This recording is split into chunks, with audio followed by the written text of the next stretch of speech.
La découverte de votre champ missionnaire.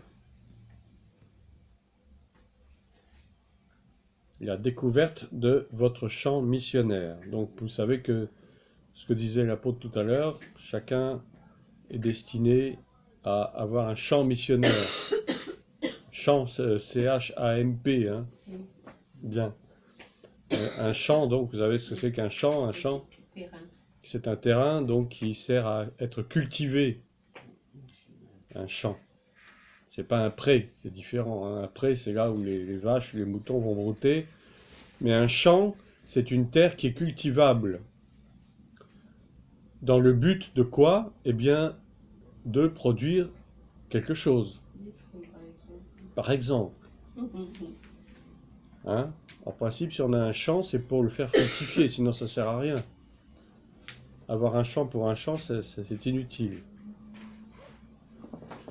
Et donc, pour que le champ porte du fruit, eh bien, il y a plusieurs conditions. Évidemment, il faut déjà commencer par nettoyer le champ.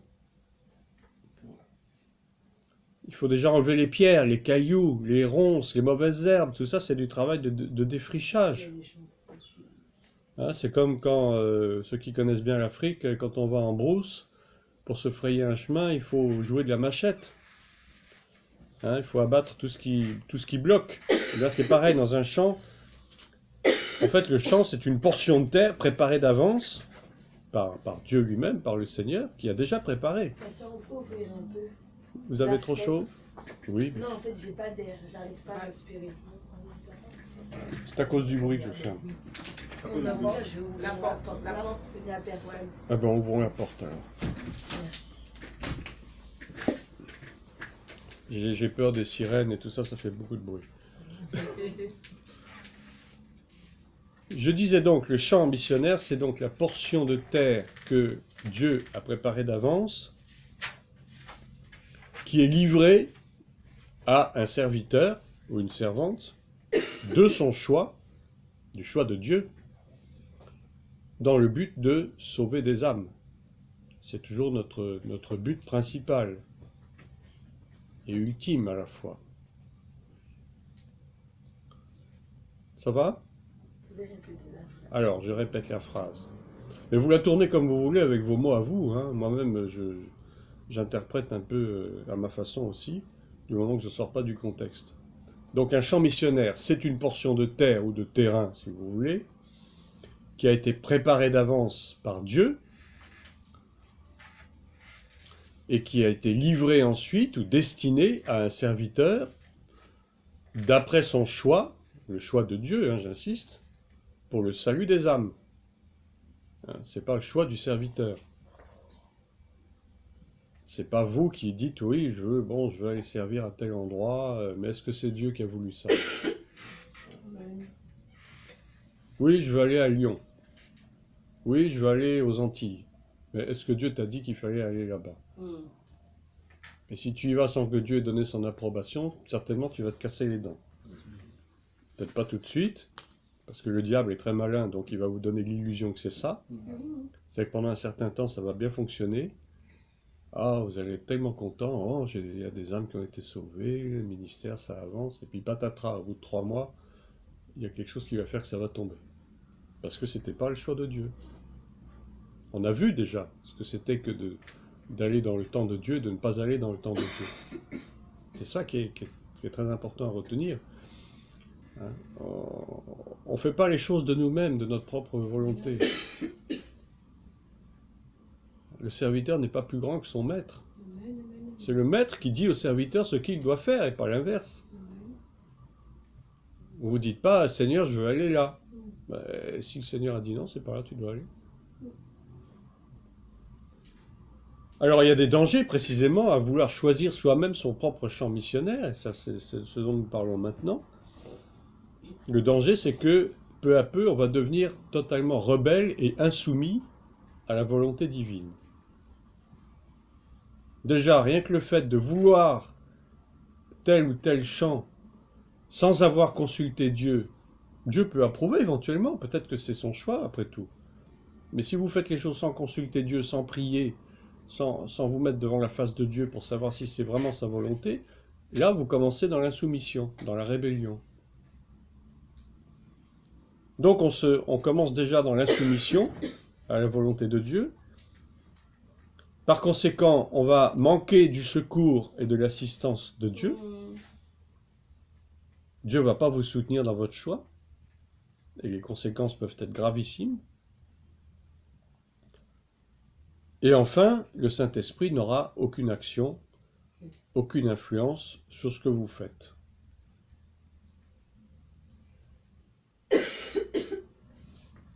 On va prendre le livre de Jonas au chapitre 1 et on va lire du verset 1 au verset 16. Donc Jonas 1, versets 1 à 16.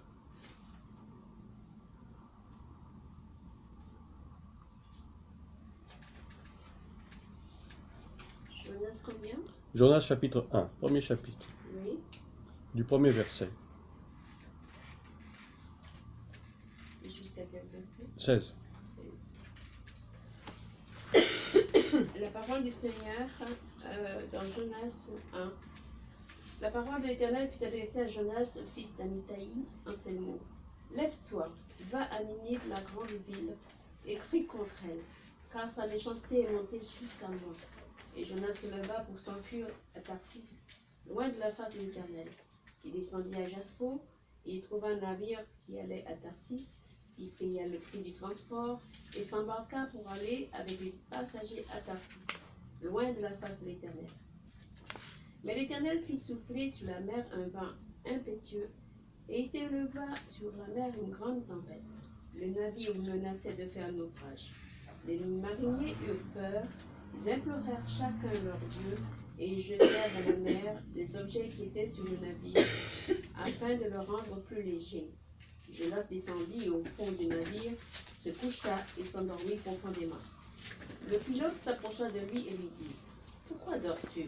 Lève-toi, invoque ton Dieu. Peut-être voudra-t-il penser à nous et nous ne périrons pas. » Et ils se dirent l'un à l'autre « Venez et tirons au sort pour savoir qui nous attire ce malheur. » Ils tirèrent au sort et le sort tomba sur Jonas. Alors ils lui dirent « Dis-nous qui nous attire ce malheur. Quelles sont tes affaires? Et d'où viens-tu? Quel est ton pays?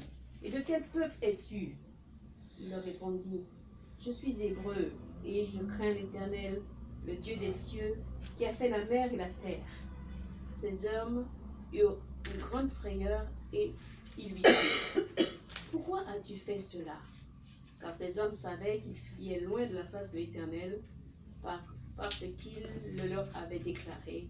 Ils lui dirent, « Que te ferons-nous pour que la mer se calme envers nous? » Car la mer était de plus en plus orageuse. Il leur répondit, « Prenez-moi et jetez-moi de la mer, et la mer se calmera envers vous.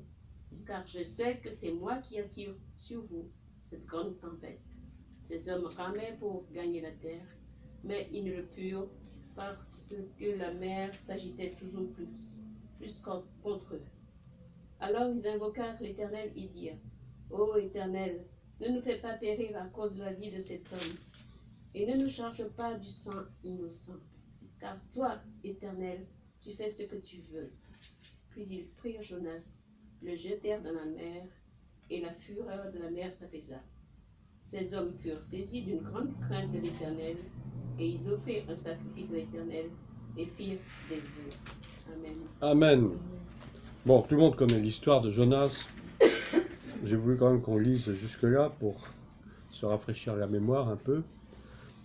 Donc vous voyez Jonas qui dit qu'il craint l'Éternel. Je suis hébreu et j'adore le Seigneur, le Dieu qui est au ciel et qui a créé les mers.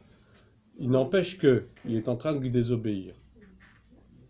Il est en train de fuir ce que Dieu lui a demandé de faire. Et au fond, c'est comme s'il avait décidé de faire à sa propre idée, puisqu'on dit qu'il veut fuir il s'en va vers Tarsis. Est-ce que c'est là que le Seigneur lui a demandé d'aller? Il ne lui a pas demandé d'aller à Tarsis. Mais parce que Jonas croyait certainement que Dieu ne ferait pas attention à à cette orientation qu'il voulait prendre, parce qu'il fuyait la volonté de Dieu. c'est quand même une bonne leçon pour nous. Ça nous montre combien souvent, bien souvent, nous sommes très désobéissants envers Dieu, même sans le vouloir parfois. Le Seigneur nous demande quelque chose, mais nous, on trouve quand même des échappatoires quelque part. On trouve que finalement, si on passait plutôt par là, on prenait un raccourci, peut-être que ce serait mieux. À vos souhaits. Que ce serait mieux, que ce serait plus profitable, et en réalité, on est en train de désobéir à Dieu, tout simplement. Avec Dieu, il n'y a pas de demi-mesure. Il n'y a pas de raccourci. C'est du direct. On va du point A à un point B. Et là, Jonas a voulu prendre des chemins de travers, et puis vous avez vu ce qui lui est arrivé. Et Dieu l'a redressé bien correctement de cette façon. Donc Dieu destine un champ à chacun de nous. Tout comme la ville de Jéricho a été livrée à Josué. Jéricho, c'était finalement le champ missionnaire pour Josué, c'est un exemple. Il y en a bien d'autres. La mission que Dieu avait donnée à Josué, c'était de prendre Jéricho et de dévouer par interdit la ville en totalité, y compris les animaux. C'était le champ missionnaire de Josué. Parce que si Josué ne prenait pas Jéricho, il n'y avait pas de Canaan derrière. La terre promise, c'était même pas la peine d'y penser. Et donc Josué a obéi, et il a fait que Jéricho a été prise, les murailles se sont effondrées, etc. On connaît la suite.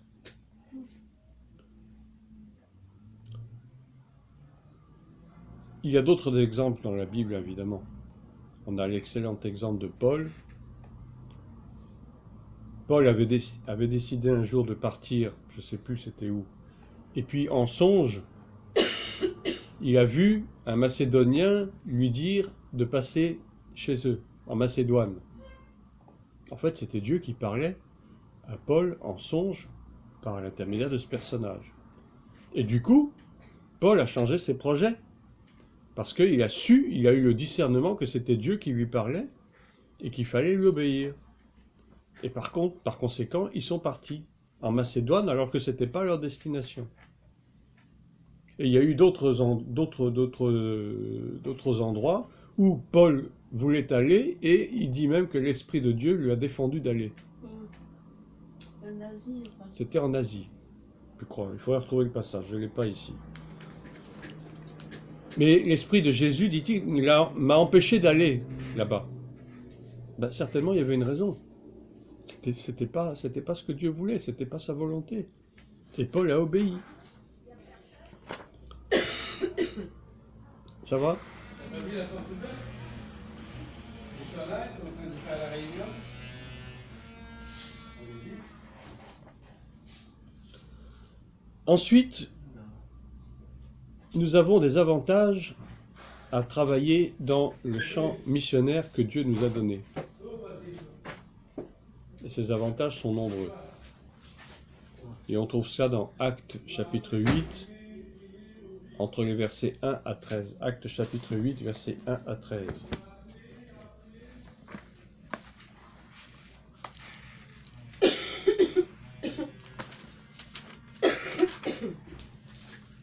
Actes chapitre 8, versets 1 à 13.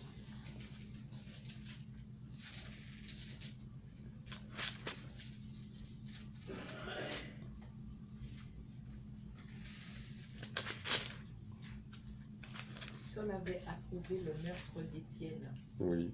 Il y eut ce jour-là une grande persécution contre l'église de Jérusalem. Et tous, excepté les apôtres, se dispersèrent dans les contrées de la Judée et de la Samarie. Des hommes pieux ensevelirent Étienne et le pleurèrent à grand bruit. Saul, de son côté, ravageait l'église. Pénétrant dans les maisons, il en arrachait hommes et femmes et les faisait jeter en prison. Ceux qui avaient été dispersés allaient de lieu en lieu, annonçant la bonne nouvelle de la parole. Philippe, étant descendu dans une ville de la Samarie, y prêcha le Christ. Les foules tout entières étaient attentives à ce que disait Philippe. lorsqu'elles apprirent et virent les miracles qu'il faisait. Car des esprits impurs sortaient de plusieurs démoniaques en poussant des grands cris, et beaucoup de paralytiques et de boiteux furent guéris. Il y eut une grande joie dans cette ville. Il y avait auparavant dans la ville un homme nommé Simon, qui, se donnant pour un personnage important, exerçait la magie et provoquait l'étonnement du peuple de la Samarie. Tous, depuis le plus petit jusqu'au plus grand, l'écoutaient attentivement et disaient: celui-ci est la puissance de Dieu, celle qui s'appelle la grande. Ils l'écoutaient attentivement parce qu'il les avait longtemps étonnés par ses actes de magie. Mais quand ils eurent cru en Philippe, qui leur annonçait la bonne nouvelle du royaume de Dieu et du nom de Jésus-Christ, hommes et femmes se firent baptiser. Simon lui-même crut, et après avoir été baptisé, il ne quittait plus Philippe, et il voyait avec étonnement les miracles et les grands prodiges qui s'opéraient. Amen. Amen. Donc vous voyez ce qui se passe quand il y a l'obéissance. Il y a des choses qui se passent dans le champ missionnaire. On dit au verset 5, les foules étaient attentives, elles attendaient au miracle. Il y avait des choses qui se passaient. Les gens écoutaient, ils étaient attentifs, parce qu'ils sentaient qu'il y avait quelque chose de puissant qui se déroulait. Tout simplement parce que les apôtres étaient entrés dans le terrain préparé par Dieu,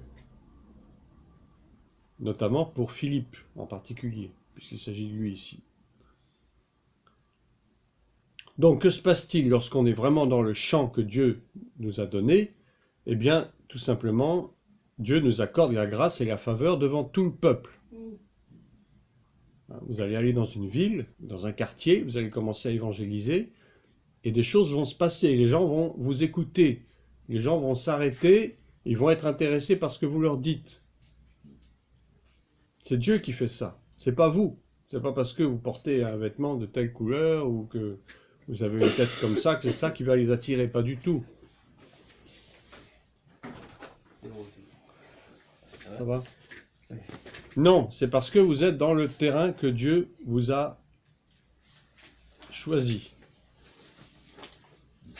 Donc il nous accorde la grâce et la faveur devant tout le peuple. Et les gens vont nous écouter. Ils vont être attentifs. Et l'onction de Dieu sera pleinement en action. L'onction, souvenez-vous que l'onction sert à l'action. On a l'onction de Dieu, c'est pour faire quelque chose. C'est pas simplement pour se glorifier et dire on a l'onction. L'onction, si elle se sert à rien, c'est pas la peine. Elle peut même faire du mal quand elle est mal utilisée. Amen. Donc, l'onction est toujours liée à l'accomplissement de la mission. Alors ça, c'était la 5e colonne. Je vous l'ai dit, ça? La découverte de votre champ missionnaire. Je ne l'ai pas dit. L'onction est liée. L'onction est liée à la mission, à l'accomplissement de la mission. C'était donc ça, la 5e colonne. Parce que nous arrivons maintenant à la 6e colonne. La 6e colonne, c'est avoir un équipement, c'est-à-dire les armes de la mission. C'est comme un soldat qui part en guerre, qui part en mission, il est obligé d'avoir un équipement. Sinon, il va se trouver ridicule devant l'ennemi. Et en plus vulnérable. Donc, 6e colonne, avoir un équipement, c'est-à-dire les armes de la mission. Alors, qu'est-ce que ça veut dire? Eh bien, les armes de la mission, ce sont les instruments de travail que Dieu nous donne. Les armes de la foi. Ça. Oui, mais pas seulement. Bien sûr, il y a la foi au départ. Les instruments de travail que Dieu donne à celui qu'il a choisi et qu'il a envoyé, c'est-à-dire son missionnaire, permettant donc d'accomplir la mission. Ça va? Ou il faut que je répète? Les armes de la mission sont donc les instruments de travail que Dieu nous donne afin de bien accomplir la mission. Alors, quelles sont-elles ces armes? Il y en a 4 principalement. Bien sûr, il y a la foi, mais ça ne fait pas vraiment partie. La foi, on l'a à partir du moment où on est de nouveau et qu'on devient disciple. Il y a le casque du salut. Non, c'est pas ça. Ah non. L'épée offensive. C'est pas ça. Alors, ces armes, c'est pas le combat spirituel, hein, c'est différent. Ah, d'accord. C'est les armes pour la mission, en tant qu'équipement missionnaire. C'est différent. La connaissance, déjà. Ah oui, la connaissance de la parole. Voilà. La connaissance qui donne l'excellence. C'est pour ça que vous êtes là. Pour acquérir de la connaissance. Connaissance. La connaissance. Qui mène à l'excellence. L'excellence est liée à la connaissance. Si vous n'avez pas du tout de connaissance, comment est-ce que vous allez rentrer dans l'excellence? C'est pas possible. Vous allez faire les choses avec médiocrité, en tâtonnant. Il y a un souci? Non, comme elle avait écrit dans les 4 armes, la foi, je lui dis non. Non, la foi ne fait pas partie. La foi, on l'a déjà. On prie pas pour avoir la foi, quand même. Enfin, je sais pas, mais... Mais quand Ça dépend, on dit il y en a qui la perdent, hein, qui n'ont Oui. pas... Ah bah c'est voilà. bien grave, alors. Non, mais je pense que quand tu es dans... Là, on parle de la mission. Je pense Là, que on tu parle- vois, Ceux qui sont appelés, effectivement... Là, je parle à des appelés ou des Oui, futurs voilà, c'est appelés, ça. à des futurs missionnaires. Donc, il n'est plus question de la foi. La foi, vous l'avez déjà. C'est pourquoi nous sommes là. La preuve, c'est que si vous n'avez pas la foi, on ne va pas vous demander de faire des délivrances, on ne va pas vous demander de prier pour les malades. Or, c'est des choses qu'on peut vous demander déjà. Mais si vous le faites sans la foi, ça ne marchera pas. Donc, si vous êtes là, c'est que déjà, vous marchez dans la foi. D'accord? Donc, les 4 armes dont je veux parler ici, c'est d'abord la première, donc la connaissance. Connaissance sous-entendue de la parole de Dieu, bien sûr. La deuxième arme, c'est la vision. La troisième, c'est l'onction. Et la quatrième, bah, il faut bien le dire, c'est les finances, l'argent. Mais l'argent pour la mission, Oui, pour la mission. Sinon, c'est- pas pour s'acheter une Porsche. Oui? D'accord. Ça va? Donc première, la connaissance. Deuxième, la vision. S'il n'y a pas de vision, il n'y a pas de mission. Troisième, l'onction. Pareil, on a besoin de l'onction, c'est important. Et enfin, les finances, parce que s'il n'y a pas de finances, ça va être difficile d'évangéliser. Il faut imprimer des tracts, il faut des moyens de transport, il y a un minimum. Voilà. Tout ça, c'était la 6e colonne. Donc avoir un équipement pour l'appel, pour la mission. On passe à la 7e colonne.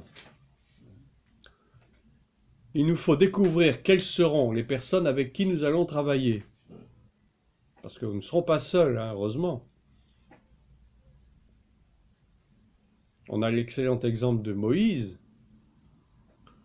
Moïse pensait qu'il allait abattre tout le travail tout seul.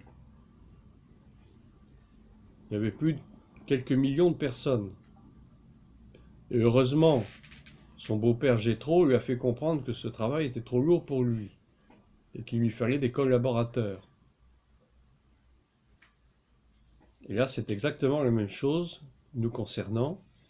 Il faut que nous sachions qui seront les personnes qui seront aptes à travailler avec nous, c'est-à-dire nos compagnons d'œuvre, ou les compagnons de la mission, si vous voulez. Eh bien, tout simplement, ce sont des hommes et des femmes comme nous, mais que Dieu a préparés d'avance et disposés, selon ses critères à lui, pour nous épauler, pour nous aider, pour collaborer avec nous dans l'accomplissement de la mission que Dieu nous a donnée. Je refais. Ouais, un petit peu, ouais. Donc, nos collaborateurs ou nos futurs collaborateurs sont des hommes et des femmes que Dieu a préparés d'avance, a équipés d'avance, pour qu'ils soient efficaces avec nous dans l'accomplissement de la mission. Hein?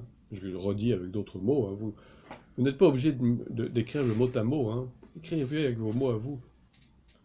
Le but, enfin le sens, il faut avoir le sens général. D'accord? Le sens général, c'est que nous avons besoin d'hommes de confiance. de femmes de confiance pour nous épauler. On ne peut pas travailler seul, c'est impossible. Un pasteur qui dirige tout dans une assemblée, c'est complètement idiot. Et c'est dangereux. Il ne peut pas. Il est obligé d'avoir des collaborateurs. Sinon, il va mourir au travail. Oui, ça ne sera pas le rôle d'un bon leader. Et puis d'abord, c'est de l'orgueil. Oui, en plus. Il y a des églises où le pasteur est maître à bord, il fait tout lui-même. Ou avec sa femme, éventuellement, mais c'est pas mieux. C'est pas mieux. Parce que ça instaure une dictature à l'intérieur de l'église. C'est le pasteur qui décide de tout. C'est lui qui a réponse à tout. On est obligé de passer par lui pour tout. On ne peut pas prendre d'initiative, il faut qu'il décide. Non. C'est pas ça que Dieu veut. Des hommes et des femmes responsables. Des hommes et des femmes responsables, exactement, dont la mission est, alors il y a 5 missions principales qui sont dévolues donc à ces personnes collaboratrices. D'abord de servir la personne qui est en charge, tout comme Josué a été serviteur de Moïse. Hein? Dans Josué chapitre 1, on dit Josué serviteur de Moïse. Fils de Nun. Josué, fils de Nun, serviteur de Moïse. Moïse, homme de Dieu. Moïse était l'homme de Dieu et Josué était son serviteur. Je sais que vous faisiez quoi là, tiens. C'est dans Josué 1. Un. À la mort de Moïse, Josué a pris le relais. Mais d'abord, il a été serviteur de son maître avant de devenir lui-même maître. C'est un passage obligé. Alors, servir le leader, ça ne veut pas dire être esclave du leader non plus. Vous n'êtes pas non plus en train de lui cirer ses chaussures et puis on voit des excès parfois. Non, c'est pas exagéré. C'est pas ça. Hein. Chacun a une vie privée, on a droit à sa vie privée. Le leader n'a pas à rentrer dans votre vie privée, tout comme vous n'avez pas à rentrer dans sa vie privée non plus. Mais le servir, c'est en réalité servir Dieu. Servir le leader, c'est en réalité être obéissant à ce qu'il vous demande de faire, si et seulement si ce qu'il vous demande est conforme à la volonté de Dieu. Hein? S'il vous demande de ne plus aller au travail parce qu'il y a des programmes à l'église, il ne faut pas obéir à ça. Ça va pas, ma soeur? Tu veux compris pour toi? J'interromps le...